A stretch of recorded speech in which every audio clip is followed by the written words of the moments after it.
हरे कृष्णा, राधे राधे। आप सभी का स्वागत करती हूँ आपके अपने चैनल कृष्ण प्रिया में। सब लोग कैसे हैं? कान्हा जी की कृपा से सब लोग बहुत ही अच्छे होंगे। जैसे कि आप सभी जानते हैं कि ज्येष्ठ का पावन पवित्र महीना चल रहा है और ज्येष्ठ माह के शुक्ल पक्ष की जो एकादशी आती है इसको हम निर्जला एकादशी के नाम से जानते हैं।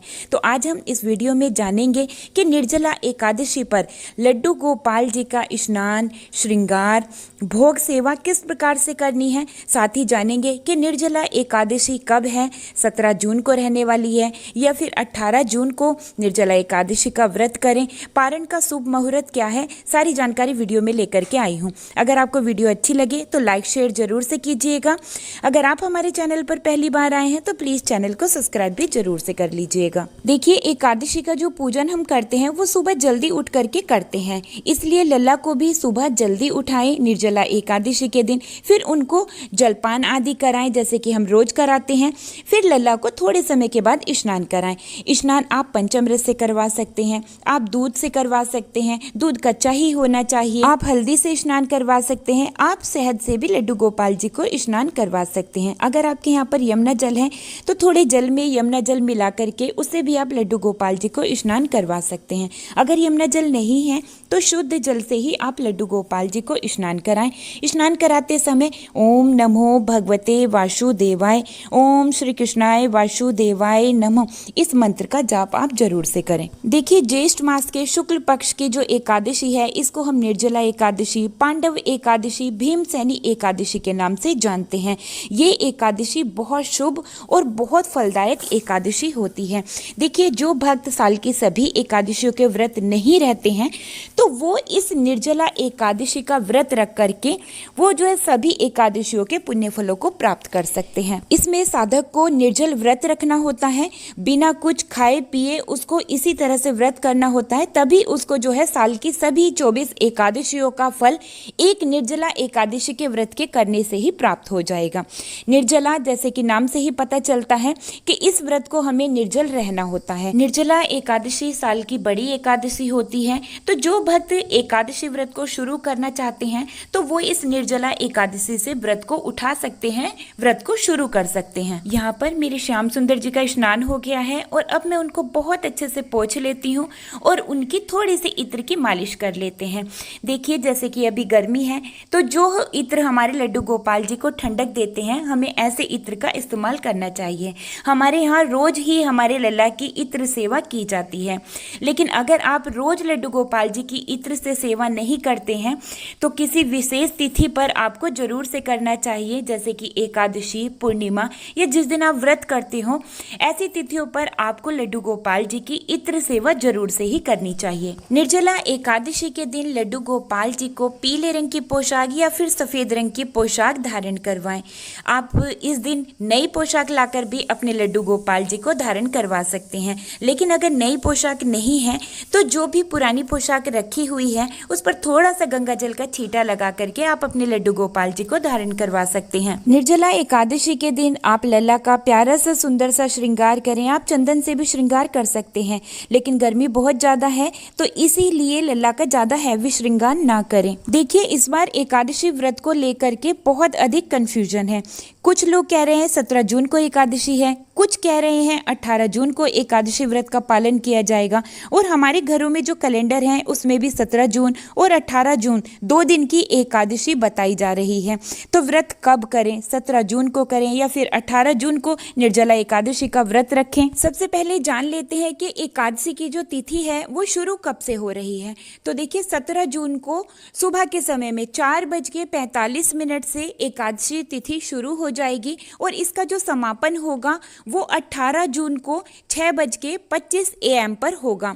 देखिए, हम जो एकादशी का व्रत करते हैं वो द्वादशी मिश्रित एकादशी का व्रत करते हैं। ये व्रत बहुत ही शुभ और मंगलकारी होता है। अब देखिए, बहुत सारे भक्तों के मन में ये सवाल रहता है कि 17 जून को पूरे दिन की एकादशी है, लेकिन 17 जून को हम व्रत नहीं कर रहे हैं, व्रत हम 18 जून को कर रहे हैं, तो ऐसा क्यों?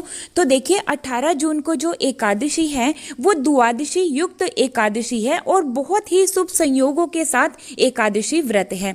अगर आप एकादशी का व्रत करेंगे तो उसका जो है आपको एक ही व्रत का फल प्राप्त होगा अगर आप 17 जून को व्रत करेंगे। लेकिन अगर आप द्वादशी युक्त एकादशी मतलब कि 18 जून को व्रत करते हैं तो उसका 1000 गुना फल अधिक प्राप्त होता है। तो इसीलिए हम द्वादशी युक्त एकादशी को ही व्रत करेंगे। देखिए, वृंदावन में श्री बिहारी जी के मंदिर में भी 18 जून को एकादशी व्रत का पालन किया जाएगा और हमारे घर पर भी 18 जून को ही हम एकादशी व्रत रखेंगे। देखिए, द्वादशी युक्त व्रत करने से एकादशी का सही व्रत होता है और इसके करने से भगवान श्री हरि बहुत जल्दी खुश भी हो जाते हैं और बहुत जल्दी साधक की जो भी इच्छा है उसको पूरा भी करते हैं। लेकिन अगर आप चाहते हैं तो आप 2 दिन भी एकादशी व्रत कर सकते हैं। देखिए, पहले दिन जो व्रत किया जाता है मतलब जो ऐसे निर्जल, इस बार 2 दिन है, 17 और 18 जून को 2 दिन निर्जला एकादशी व्रत है। तो अगर आप चाहें तो आप 2 दिन का भी व्रत कर सकते हैं। लेकिन पहले दिन जो व्रत करेंगे आप 17 तारीख को, उसमें आप फलाहार खा सकते हैं और फिर जो 18 तारीख को आप व्रत करेंगे उसको आपको निर्जल ही व्रत करना होगा। तो इस तरह से अगर आप चाहें तो आप दोनों दिन भी व्रत कर सकते हैं। अब जान लेते हैं कि निर्जला एकादशी का पारण हमें कब करना है, उसका जो शुभ समय है वो कब है।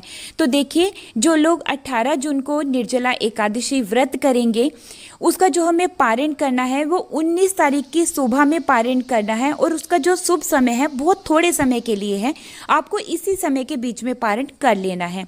तो इसका जो समय है वो 6:12 से लेके 7:27 के बीच में आपको व्रत का पारण मतलब कि व्रत को खोल लेना है। अब जान लेते हैं कि निर्जला एकादशी के दिन अपने लड्डू गोपाल जी को किस चीज का भोग लगाएं। तो देखिए, आप देख ही रहे हैं कि मौसम बहुत अधिक गर्म है, तो जो हमारे लड्डू गोपाल जी को ठंडक प्रदान दे ऐसी चीजों का भोग हमें लगाना चाहिए। जैसे कि आप तरबूज का भोग लगा सकते हैं, खरबूजे का भोग लगा सकते हैं, आप मैंगो शेक का भोग लगा सकते हैं, आप आम भी भोग में रख सकते हैं, आप कोई मिठाई भी घर पर बना करके लड्डू गोपाल जी को भोग लगा सकते हैं, आप केले का भोग लगा सकते हैं, मखाने की खीर बनाकर भी लड्डू गोपाल जी को भोग लगा सकते हैं, आप रायता भोग में जरूर से रखें। तो इस तरह से आप अपने लड्डू गोपाल जी को भोग लगा सकते हैं। अब जान लेते हैं निर्जला एकादशी के दिन लड्डू गोपाल जी का पूजन कैसे करना है। तो देखिए, मैंने आपको जैसे वीडियो में दिखाया है उनका स्नान श्रृंगार तो इसी तरह से करना है और उनको भोग भी इसी तरह से अर्पित करना है। इस दिन आप लड्डू गोपाल जी के श्री चरणों में पीले या सफेद रंग के पुष्प अर्पित करें, उनको तुलसी जी अर्पित करें। आप इस दिन लड्डू गोपाल जी को फूल माला भी धारण करवा सकते हैं, उनके मस्तक पर चंदन से तिलक करें, फिर उनकी सुंदर आरती करें और पूजा करने के बाद में एक छोटा सा हवन घर पर जरूर से करें। इस दिन आप निर्जला एकादशी व्रत का पाठ करें, आप सुन भी सकते हैं। इस दिन आप घर पर भजन कीर्तन करवा सकते हैं, प्रभु के नाम का जो है जाप अधिक से अधिक करें, प्रभु के मंत्रों का जाप अधिक से अधिक करें, बहुत ही शुभ और मंगलकारी रहता है। आप चाहें तो जो भी हमारी धार्मिक पुस्तकें हैं जैसे भागवत जी, भगवत गीता, रामायण, आप इनका पाठ भी घर पर कर सकते हैं। इनका पाठ करना भी बहुत शुभ और मंगलकारी माना जाता है। देखिए, हमारे संत जन प्रभु के नाम की विशेष महिमा बताते हैं, तो एकादशी पर प्रभु के नाम का जाप हमें अधिक से अधिक करना चाहिए, ये बहुत ही शुभ और मंगलकारी रहता है। तो इस तरह से आप निर्जला एकादशी पर अपने लल्ला की सेवा कर सकते हैं, उनको स्नान करा सकते हैं, उनको भोग प्रसादी करा सकते हैं। इस तरह से आप उनकी संपूर्ण सेवा कर सकते हैं। उम्मीद करती हूँ आज की ये वीडियो आपको बहुत ही अच्छी लगी होगी। अगर वीडियो पसंद आई है तो लाइक शेयर जरूर से कीजिएगा। अब मैं वीडियो को यहीं पर ही रोकते हुए लेती हूँ आप सभी से विदा। मिलती हूँ एक और नई वीडियो के साथ, तब तक के लिए आप सभी को प्यार भरा राधे राधे, हरे कृष्णा।